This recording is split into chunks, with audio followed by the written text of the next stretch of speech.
Tonight, dozens of people here in D.C.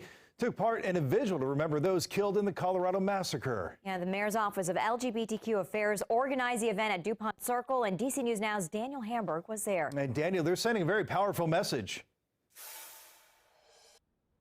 Yeah, Chris and Tess, what struck me tonight was the director of the mayor's office of LGBTQ affairs said this is just routine now. After a mass shooting, organize a vigil and mourn, but there's also a sense that this community is motivated to do something to prevent these tragedies in the future. Garrett Rum. A moment of silence taken for each of the 5 people killed at Club Q on Sunday, the gay nightclub in Colorado Springs, Colorado. I do think it's important to have a public witness where we grieve together, where we come together to say, this is not okay. A moment to grieve and reflect. We're tired of this. We're tired of the cycle of gun violence in this nation.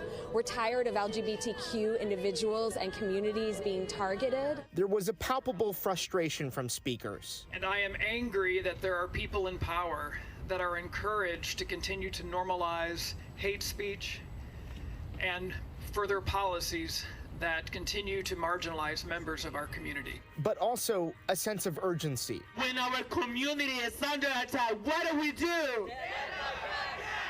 Japer Bowles with the D.C. Mayor's Office of LGBTQ Affairs says they meet monthly with the Violence Prevention and Response Team. There are hate bias incidents that occur monthly in D.C., and we work to address those concerns, to prevent them, but also when it does happen, provide those resources. He says support is here locally and nationally for those who need it.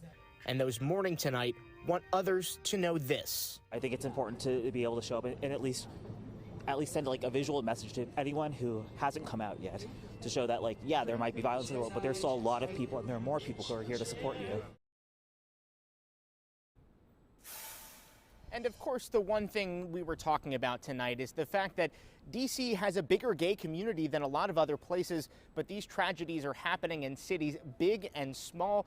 So it's upon everybody in this community to do their part to educate each other and to really just spread love as the main message. We're live in DuPont Circle. Daniel Hamburg, DC News Now.